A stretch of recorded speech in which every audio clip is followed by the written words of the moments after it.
عبداللہ ابن مسعود رضی اللہ تعالیٰ عنہ کا بڑا دلچسپ واقعہ ہے کہ ان کے پاس ایک شخص آیا. بڑا دلچسپ واقعہ ہے, اس کو آپ غور سے سنیں. کہنے لگا کہ ایک آدمی کی جو بیوی ہے اس کی موت واقع ہو گئی ہے, شوہر کی موت واقع ہو گئی ہے رخصتی سے پہلے. شادی ہوئی, رخصتی ہوئی نہیں ہے, اور بندے کا انا للہ ہو گیا. عبداللہ ابن مسعود سے پوچھا, عبداللہ بن مسعود پریشان. اب قرآن میں کیا ملتا ہے کہ رخصتی کے بعد اگر طلاق دی ہو تو پورا مہر, رخصتی سے پہلے اگر طلاق دی ہو تو آدھا مہر, ٹھیک ہے. اور اگر سرے سے مہر پہلے سے متعین تھا ہی نہیں, نکاح ہو گیا, تو رخصتی کے بعد اگر طلاق ہے تو مہر مثل, یعنی جتنا اس کی خاندان میں عورتوں کو مہر ملتا ہے اتنا دینا پڑے گا. اور رخصتی سے پہلے اگر طلاق دی ہے تو چونکہ مہر متعین تھا ہی نہیں نا, تو آدھا کہاں سے ہوگا, تو کچھ جوڑے دینے پڑیں گے. متعوہن, ایک جوڑا دینا پڑے گا, اور تھوڑا سا کچھ جو بھی تفصیل اس وقت میرے ذہن میں نہیں ہے, ایک جوڑا بنتا ہے اس کا.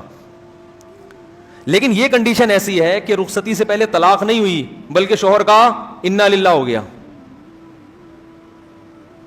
اب اس کو اگر طلاق پر قیاس کرتے ہیں تو جوڑا دے دو بھائی وراثت میں سے لے کے, لیکن یہ تو موت ہے, یہ طلاق نہیں ہے.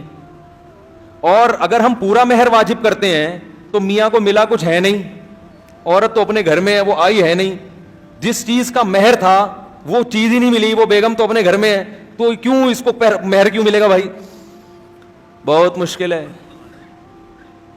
تو عبداللہ ابن مسعود رضی اللہ تعالیٰ عنہ نے فرمایا میں اجتہاد کروں گا. کیا کروں گا؟ غور و فکر کروں گا.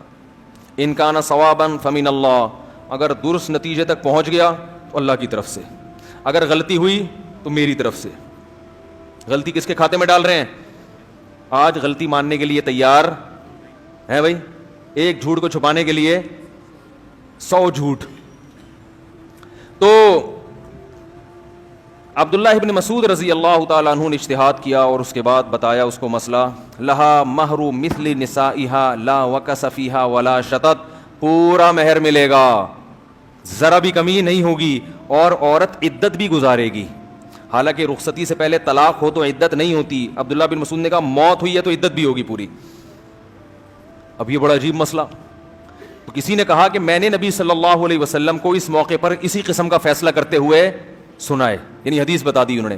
عبداللہ بن مسعود اتنا خوش ہوئے کہ میرا اجتہاد حدیث رسول کے موافق. اس سے پتہ چلتا ہے عبداللہ بن مسعود کس قدر ذہین تھے. اب میں آپ کو لاجک بتاتا ہوں اس نتیجے تک پہنچے کیسے, کہ جب بندہ ہی مر گیا, رخصتی ہوئی نہیں ہے, تو پورا مہر کیوں اور عدت کیوں؟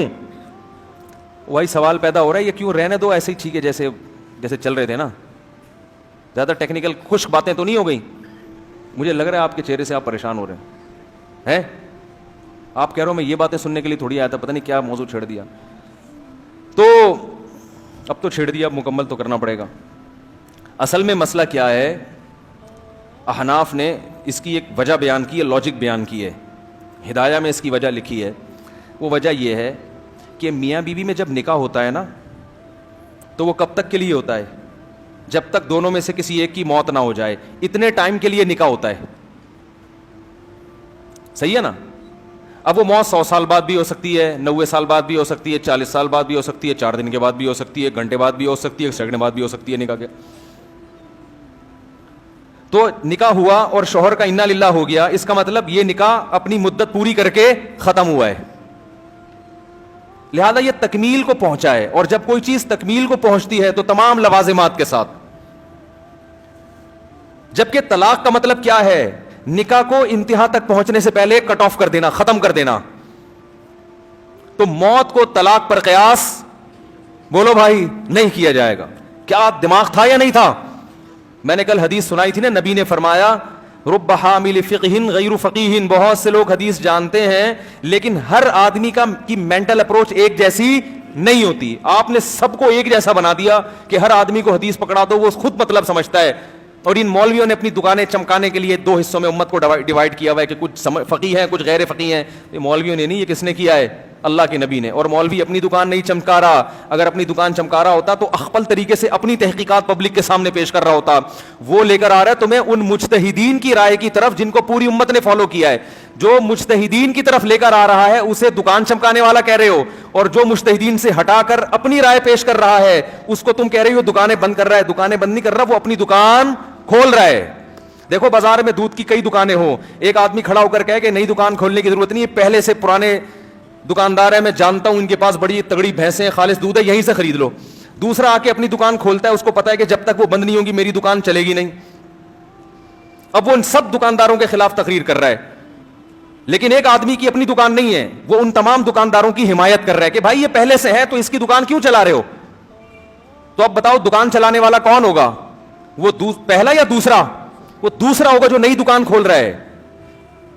تو یہ جو علماء ہے نا اس وقت, ان کی اپنی کوئی دکان نہیں ہے, تبھی ان کی اپنے کوئی تحقیق نہیں ہوتی. اس لیے نہیں کہ یہ اندھے مقلد ہیں, اس لیے کہ یہ کہتے ہیں کہ یہ تحقیق کا کام امت پہلے کر چکی ہے, اس سے فارغ ہو چکی ہے. انہی تحقیقوں میں سے کسی ایک پر اعتماد کرو اور دوسرے پر تان و تشنیع مت کرو.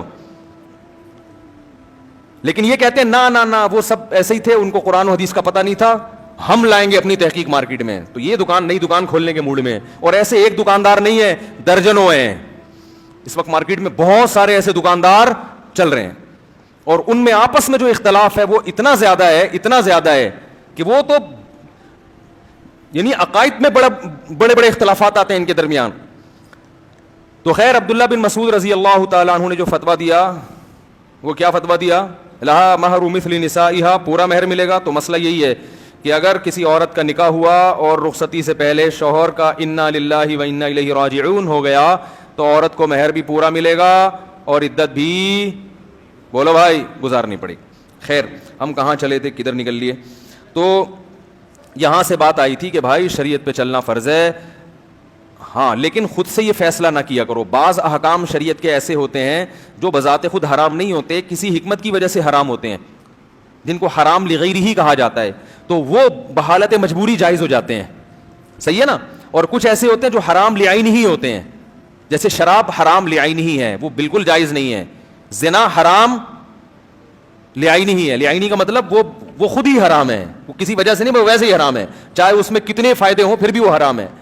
سمجھ میں نہیں آ رہی بات؟ داڑھی کٹانا یہ حرام لعینی ہی ہے, وجہ سے نہیں, بس یہ تغییر خلق اللہ ہے, یہ بہرحال ناجائز ہے. معذرت جن کی داڑھی نہیں ہے بھائی, میں ان کو اپنے سے بہتر سمجھتا ہوں, لیکن جو مسئلہ ہے وہ تو ہے نا, نماز چھوڑنا کسی قیمت پہ جائز نہیں ہے.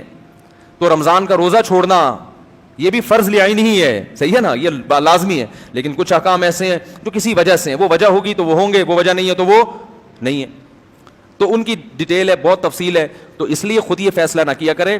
بعض لوگ جذباتی ہو جاتے ہیں کہ یہ ناجائز ہے, اپنی طرف سے وہ چیزوں کے ناجائز, جیسے میں نے مثال دی تھی, ایک آدمی کمپیوٹر کا کاروبار کر رہا ہے تو اس نے دوسرے نے جا کے فتویٰ دیا یہ کمپیوٹر کا کاروبار حرام ہے. میں نے کہا آپ مفتی ہیں؟ کہہ رہے نہیں, میں مفتیوں کو مانتا ہی نہیں. میں نے کہا دلیل کیا ہے یہ کاروبار حرام ہے؟ اس نے کہا قرآن میں صاف آتا ہے وَلَا تَعَاوَنُوا عَلَى الْإِثْمِ وَالْعُدْوَانِ, کہ گناہوں پر ایک دوسرے کے ساتھ تعاون مت کیا کرو. تو اس نے کہا یہ جو کمپیوٹر ہے نا, اس کا زیادہ تر استعمال گناہوں میں ہو رہا ہے. ٹی وی دیکھ رہے ہیں, اس میں فلمیں دیکھ رہے ہیں اور پتہ نہیں کیا کیا دیکھ رہے ہیں. موبائل کا بھی یہی ہے. اور پھر آج کل کے مولوی ایسے ہو گئے ہیں, حلال کر دیا ہر چیز کو اپنے فائدے, اپنے خود بڑے بڑے موبائل رکھے ہوتے ہیں نا, اس لیے ڈرامے. تو میں نے ان سے کہا, اس کا مطلب تو یہ ہوا کہ یہ جو اسلحہ کا کاروبار ہے یہ بھی حرام ہے. بہت سارے لوگ اس بندوق سے کیا کرتے ہیں, قتل بھی کرتے ہیں. چاقو کا کاروبار بھی کیا ہونا چاہیے, چھری تیز کر کے دینا بھی ہو سکتا ہے وہ مرغی کے بجائے کسی انسان کی گردن کاٹنے جا رہا ہو. تو علماء نے ایک اصول اور ضابطہ بیان کیا ہے کہ کسی چیز کی ساخت ایسی ہے کہ وہ حرام کے علاوہ کسی اور چیز میں استعمال نہیں ہو سکتی, تو اس کو بیچنا حرام ہے. لیکن ایک چیز کی ساخت ایسی ہے جو دونوں کاموں میں استعمال ہو سکتی ہے, تو پھر اس کو بیچنا حرام میں تعاون نہیں کہلائے گا, اس لیے کہ اس کا حرام میں استعمال کرنا وہ اس کا اپنا عمل ہے. بہت مشکل بھائی, بہت مشکل ہے سمجھانا. تو میں صرف ایک مثال دے رہا ہوں کہ خود سے فیصلے نہ کر لیا کریں.